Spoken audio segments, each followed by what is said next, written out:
Hello ನಮಸ್ತೆ friends, welcome to my YouTube channel tech world with Panika. Friends, ನೀವು ನೋಡ್ತಾ ಇದ್ದೀರಾ tech world with Panika YouTube channel. Friends, ಇವತ್ತಿನ ವಿಡಿಯೋದಲ್ಲಿ ಸ್ಟೇಟ್ ಸ್ಕಾಲರ್ಶಿಪ್ ಪೋರ್ಟಲ್ ರಾಜ್ಯ ವಿದ್ಯಾರ್ಥಿ ವೇತನ ಅಂತಾರಾಷ್ಟ್ರೀಯದ ವತಿಯಿಂದ ಒಂದು ಬಿಗ್ ಅಪ್ಡೇಟ್ ಅಂತಲೇ ಹೇಳ್ಬೋದು.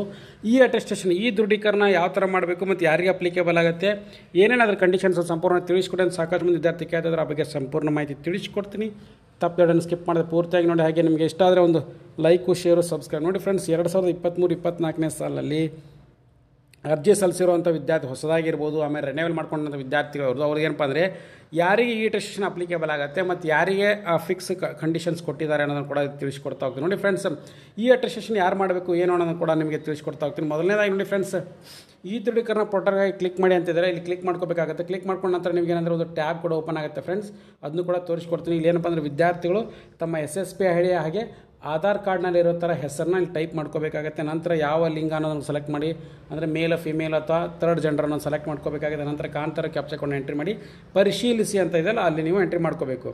ಹಾಗೆ ವಿದ್ಯಾರ್ಥಿಗಳು ಏನಪ್ಪ ಅಂದರೆ 2023-24ನೇ ಸಾಲಲ್ಲಿ ಅರ್ಜಿ ಸಲ್ಲಿಸತಕ್ಕಂಥ ವಿದ್ಯಾರ್ಥಿಗಳಿಗೆ ಯಾರಿಗೆ ಅಪ್ಲಿಕೇಬಲ್ ಆಗುತ್ತೆ ಅದು ಈ ಅಟೆಸ್ಟೇಷನ್ ಅನ್ನೋದು ಕೂಡ ನೋಡಿದ್ರೆ, ಮೊದಲನೇದಾಗಿ ನೋಡಿ ಫ್ರೆಂಡ್ಸ್, ಇಲ್ಲಿ ನೀವು SSP ಲಾಗಿನ್ ಆದಾಗ ನಿಮಗೆ ನೋಡಿ ಈ ಅಟೆಸ್ಟೇಷನ್ಗೆ ಇಲ್ಲಿ ಕ್ಲಿಕ್ ಮಾಡಿ ಅಂತಿದೆಯಲ್ಲ. ಸೊ ಇಲ್ಲಿ apply for post matric scholarship ಅಂತ ಕ್ಲಿಕ್ ಮಾಡ್ಕೊಂಡಾಗ ಆ ಪರ್ಟಿಕ್ಯುಲರ್ ವಿದ್ಯಾರ್ಥಿದು ಕೂಡ ಡೀಟೇಲ್ಸ್ ಕೂಡ ಇಲ್ಲಿ ಫೆಚ್ ಆಗಿರುತ್ತೆ. ಆ ಡೀಟೇಲ್ಸ್ ಕೂಡ ತೋರಿಸ್ಕೊಡ್ತಾ ಹೋಗ್ತೀನಿ ನೋಡಿ ಫ್ರೆಂಡ್ಸ್. ಇಲ್ಲಿ ಆ ಪರ್ಟಿಕ್ಯುಲರ್ ವಿದ್ಯಾರ್ಥಿಗಳು ಡೀಟೇಲ್ಸ್ಗಳು ಫೆಚ್ ಆದಾಗ ಈ ಅಟೆಸ್ಟೇಷನ್ ಯೂಸರ್ ಮ್ಯಾನ್ಯುವಲ್ ಅಂತ ಬರುತ್ತೆ. ಸೊ ಇಲ್ಲಿ ಏನಪ್ಪ ಅಂದರೆ ಈ ಅಟೆಸ್ಟೇಷನ್ ಯೂಸರ್ ಮ್ಯಾನ್ಯುವಲಲ್ಲಿ ಕ್ಲಿಯರ್ ಕಟ್ಟಾಗಿ ಮೆನ್ಷನ್ ಮಾಡಿದ್ದಾರೆ. ಏನಪ್ಪ ಅಂದರೆ ಈ ಪರ್ಟಿಕ್ಯುಲರ್ ಸ್ಕಾಲರ್ಶಿಪ್ಪು ಏನಪ್ಪ ಅಂದರೆ ವಿದ್ಯಾರ್ಥಿಗಳು ಏನಿದ್ದಾರೆ, ಸೊ ಆ ಪರ್ಟಿಕ್ಯುಲರ್ ಸ್ಕಾಲರ್ಶಿಪ್ಪು ಯಾರಿಗೆ ಬರುತ್ತೆ ಏನು ಅಂತಕೊಂಡು ನೋಡೋದಾದರೆ ಇಲ್ಲಿ ನೋಡಿ ಕ್ಲಿಯರಾಗಿ ತೋರಿಸ್ಕೊಡ್ತಾ ಇದ್ದೀನಿ. ಸೊ ಈ ಪರ್ಟಿಕ್ಯುಲರ್ ಸ್ಕಾಲರ್ಶಿಪ್ನಲ್ಲಿ ನಿಮಗೆ ಮೊದಲನೇದಾಗಿ ITI ಇರ್ಬೋದು, GTTC ಇರ್ಬೋದು, ಡಿಪ್ಲೊಮಾ ಇರ್ಬೋದು, PUC ಇರ್ಬೋದು, ಹಾಗೆ ಡಿಪ್ಲೊಮಾ ನರ್ಸಿಂಗ್ ಕೋರ್ಸ್ಗಳು ಇರ್ಬೋದು, ಆಮೇಲೆ DED ಇರ್ಬೋದು. ಸೊ ಇವರೆಲ್ಲರಿಗೆ ಏನಪ್ಪ ಅಂದರೆ ಯಾವುದೇ ಕಾರಣ ಕೂಡ ಈ ಅಟೆಸ್ಟೇಷನ್ ಅಪ್ಲಿಕೇಬಲ್ ಆಗೋದಿಲ್ಲ. ಓನ್ಲಿ ಏನಪ್ಪ ಅಂದರೆ ಡಿಗ್ರಿ ಓದ್ತಾ ಇರ್ತಕ್ಕ BA, BSc, BCom ಇರ್ಬೋದು, ಇಂಜಿನಿಯರಿಂಗ್ ಇರ್ಬೋದು, ಮೆಡಿಕಲ್ ಇರ್ಬೋದು, UG ಇರ್ಬೋದು, PG ಇರ್ಬೋದು, ಯೂನಿವರ್ಸಿಟಿ ಸ್ಟೂಡೆಂಟ್ಸ್ಗಳು ಅವರೆಲ್ಲರೂ ಕೂಡ ಏನಪ್ಪ ಅಂದರೆ ಈ ಅಟೆಸ್ಟೇಷನ್ ಕಂಪಲ್ಸರಿಯಾಗಿ ಮಾಡಬೇಕು ಅನ್ನೋದನ್ನು ಕೂಡ ಮೆನ್ಷನ್ ಮಾಡಿದ್ದಾರೆ. ಈ ಅಟೆಸ್ಟೇಷನ್ ಮಾಡ್ಕೋಬೇಕಾಗಿತ್ತು ಅಂದರೆ ಇಲ್ಲಿ ನೋಡಿ ಕ್ಲಿಕ್ ಹಿಯರ್ ಫಾರ್ ಈ ಅಟೆಸ್ಟೇಷನ್ ಪೋರ್ಟಲ್ ಇದೆ, ಅಲ್ಲಿ ಕ್ಲಿಕ್ ಮಾಡ್ಕೋಬೇಕಾಗುತ್ತೆ.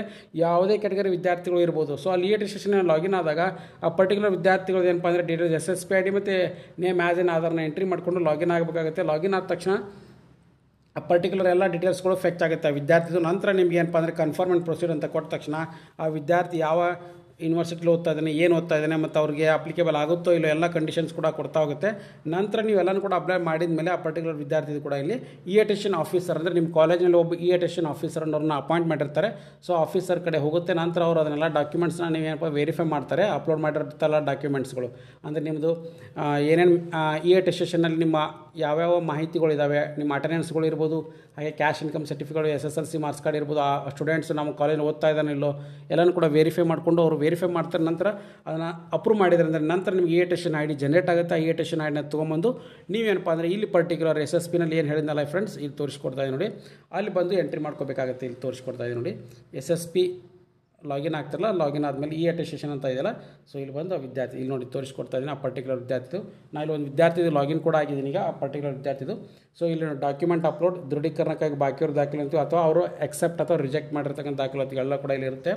ಸೊ ಇಲ್ಲಿ ನೋಡಿ ಆ ಪರ್ಟಿಕ್ಯುಲರ್ ವಿದ್ಯಾರ್ಥಿ ಈ ವಿದ್ಯಾರ್ಥಿ ID ಇರ್ಬೋದು, ಅವನ ಜಿಲ್ಲೆ ಹೆಸರು, ವಿದ್ಯಾರ್ಥಿ ಹೆಸರು, ತಾಲೂಕಿನ ಹೆಸರು, ಯಾವ ಕಾಲೇಜಲ್ಲಿ ಓದ್ತಾ ಇದ್ದಾನೆ, ಯಾವ ವರ್ಷಕ್ಕೆ ಅಡ್ಮಿಷನ್ ತೊಗೊಂಡಿದ್ದಾನೆ ಮತ್ತು ಅವನ ಧರ್ಮ ಏನು, ನೋಂದಣಿ ಸಂಖ್ಯೆ ಏನು, ಕ್ಯಾಟಗರಿ ಯಾವುದಿದೆ ಅನ್ನೋದು ಕೂಡ ನಂತರ ದೃಢೀಕರಿಸಿ ಮತ್ತು ಮುಂದುವರಿಸಿ ಅಂತ ಬರುತ್ತೆ. ನಂತರ ನೀವೇನಪ್ಪ ಅಂದರೆ ದೃಢೀಕರಣ ಮಾಡಿಕೊಂಡು ಮುಂದುವರಿಸಿ ಅಂತ ಟಿಕ್ ಮಾಡಿದಾಗ ಸೊ ನೆಕ್ಸ್ಟ್ ಸ್ಟೆಪ್ಪಿಗೆ ಹೋಗುತ್ತೆ ನೋಡಿ. ತೋರಿಸ್ಕೊಡ್ತಾ ಇದ್ದೀನಿ, ಲೈವ್ನಲ್ಲೇ ತೋರಿಸ್ಕೊಡ್ತಾ ಇದ್ದೀನಿ ಫ್ರೆಂಡ್ಸ್. ಸಾಕಷ್ಟು ಮಂದಿ ವಿದ್ಯಾರ್ಥಿಗಳು ನನಗೆ ಮೆಸೇಜ್ ಕೂಡ ಮಾಡಿದರು. ಸೊ ಹಾಗಾಗಿ ಏನಪ್ಪ ಅಂದರೆ ಅವರು ಈ ಅಟೆಸ್ಟೇಷನ್ ಮಾಡಿದ ಮೇಲೆ ಆ ಪರ್ಟಿಕ್ಯುಲರ್ ವಿದ್ಯಾರ್ಥಿ ಕೂಡ ಇಲ್ಲಿ ಲಾಗಿನ್ ಆಗುತ್ತೆ. ನಂತರ ಅವರು ಪರ್ಟಿಕ್ಯುಲರ್ಲಿ ನೋಡಿ ಫ್ರೆಂಡ್ಸ್ ಇಲ್ಲಿ ತೋರಿಸ್ಕೊಡ್ತಾ ಇದ್ದೀನಿ ಆ ವಿದ್ಯಾರ್ಥಿದ ಡಾಕ್ಯುಮೆಂಟ್ಸ್ ಎಲ್ಲ ಅಪ್ಲೋಡ್ ಆಗಿರುತ್ತಲ್ಲ. ಸೊ ಆ ಸ್ಟೂಡೆಂಟ್ ಫೆಚ್ ಆಗುತ್ತೆ. ನಂತರ ಆ ಡಾಕ್ಯುಮೆಂಟ್ಸನ್ನು ಕೂಡ ಇಲ್ಲಿ ವಿದ್ಯಾರ್ಥಿ ದೃಢೀಕರಿಸಿ ಮುಂದುವರಿಸಬೇಕಾಗುತ್ತೆ. ನಂತರ ಅವನಿಗೆ ಏನಪ್ಪ ಅಂದ್ರೆ ಈ ಅಟೆಸ್ಟೇಷನ್ ID ಕೊಡ್ತಾರೆ. ನಂತರ ಆ IDನ ತೊಗೊಂಬಂದು ಇಲ್ಲಿ ನೋಡಿ ಫ್ರೆಂಡ್ಸ್, ನೀವು ಲಾಗಿನ್ ಆಗ್ತಿರಲ್ಲ ಇಲ್ಲಿ ತೋರಿಸ್ಕೊಡ್ತಾ ಇದ್ದೀನಿ ನಾನು ಆ ಪರ್ಟಿಕ್ಯುಲರ್ ವಿದ್ಯಾರ್ಥಿ.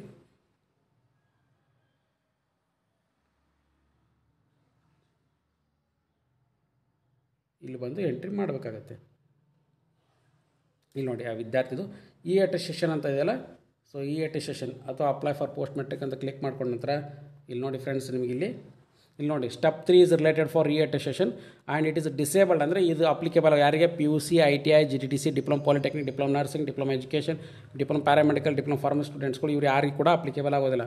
ಅದನ್ನು ಬಿಟ್ಟು ಬೇರೆ ಎಲ್ಲ ಸ್ಟೂಡೆಂಟ್ಸ್ಗಳು ಏನಿದ್ದಾರೆ ಅವರೆಲ್ಲ ಕೂಡ ಅಪ್ಲಿಕೇಬಲ್ ಆಗುತ್ತೆ. ಇಲ್ಲಿ ನೋಡಿ ಅಟೆಸ್ಟೇಷನ್ ID ಜನರೇಟ್ ಆಗುತ್ತೆ ನಿಮಗೆ. ಅಲ್ಲಿ ಜನರೇಟ್ ಆದ ತಕ್ಷಣ ನೀವು ಇಲ್ಲಿ ಬಂದು ಇಲ್ಲಿ ಅಪ್ಲೈ ಅಂತ ಇದೆ ನೋಡಿ, ಇಲ್ಲಿ ಕ್ಲಿಕ್ ಮಾಡ್ಕೊಂಡ ತಕ್ಷಣ ನಮಗೆ ನೀವು ಎಲಿಜಿಬಲ್ ಇದ್ದರೆ ಅಂದರೆ ಅಟೆಸ್ಟೇಷನ್ ID ಎಂಟ್ರಿ ಮಾಡ್ಕೋಬೇಕಾಗುತ್ತೆ. ಇಲ್ಲಿ ನೋಡಿ ಇಲ್ಲಿ ಎಂಟರ್ ಅಟೆಸ್ಟೇಷನ್ ID ಅಂತ ಬರುತ್ತೆ. ನಂತರ ಇಲ್ಲಿ ಎಂಟ್ರಿ ಮಾಡಿಕೊಂಡು ಸಬ್ಮಿಟ್ ಮಾಡಬೇಕಾಗುತ್ತೆ. ಅದು ಸಬ್ಮಿಟ್ ಮಾಡಿದ ತಕ್ಷಣ ನಿಮ್ದು ಏನಪ್ಪ ಅಂದರೆ ಇಲ್ಲಿ ಅಟೆಸ್ಟೇಷನ್ ಪೋರ್ಟಲ್ನಲ್ಲಿ ಜನರೇಟ್ ಆಗಿರ್ತಕ್ಕಂಥ ಎಲ್ಲ ವಿವರಗಳನ್ನ ಕೂಡ ಅದು ಫೆಚ್ ಮಾಡಿಕೊಂಡು ವೆರಿಫೈ ಆಗಿದೆ ಅಂತ ಹೇಳುತ್ತೆ. ನಂತರ ನೀವೇನು ಮಾಡ್ಬೋದು ಅಂದರೆ ದೃಢೀಕರಿಸಿ ಮತ್ತು ಮುಂದುವರಿಸಿ ಕೂಡ ಮಾಡ್ಕೊಂಡು ಹೋಗ್ಬೋದಾಗಿದೆ ಫ್ರೆಂಡ್ಸ್. ಅದಾದ ನಂತರ ಎಲ್ಲ ವಿದ್ಯಾರ್ಥಿ ಕೂಡ ವೆರಿಫೈ ಆಗುತ್ತೆ. ನಂತರ ನಿಮ್ಮೇನಪ್ಪ ಅಂದರೆ ಸ್ಕಾಲರ್ಶಿಪ್ ಕೂಡ ಸ್ಯಾಂಕ್ಷನ್ ಆಗುತ್ತೆ. ಆಮೇಲೆ ವಿದ್ಯಾರ್ಥಿ ಎಲ್ಲರೂ ಕೂಡ ಕಂಪ್ಲೀಟ್ ಪ್ರೊಸೆಸ್ ಆಗುತ್ತೆ. ಸೊ ಇದು ಏನಪ್ಪ ಅಂದರೆ ಯಾವ ಥರ ವಿದ್ಯಾರ್ಥಿಗಳು ಅಟೆಸ್ಟೇಷನ್ IDನ ಅಪ್ಲೈ ಮಾಡಬೇಕು ಮತ್ತು ಯಾರು ಕೊಡ್ತಾರೆ ಅನ್ನೋದನ್ನು ಕೂಡ ಕಂಪ್ಲೀಟಾಗಿ ಇದರಲ್ಲಿ ಮಾಹಿತಿ ತಿಳಿಸಿಕೊಟ್ಟಿದ್ದೀನಿ. ಸೊ ಹಾಗಾಗಿ ಈ ವಿಡಿಯೋದ ಮಾಹಿತಿ ಇಷ್ಟ ಆಗಿ ಅಂತ ಭಾವಿಸ್ತಾ ಇದ್ದೀನಿ. ಇಷ್ಟ ಆಗಿದ್ದರೆ ಒಂದು ಲೈಕು ಶೇರು ಸಬ್ಸ್ಕ್ರೈಬ್ ಮಾಡಿ. And finally thanks for watching the video.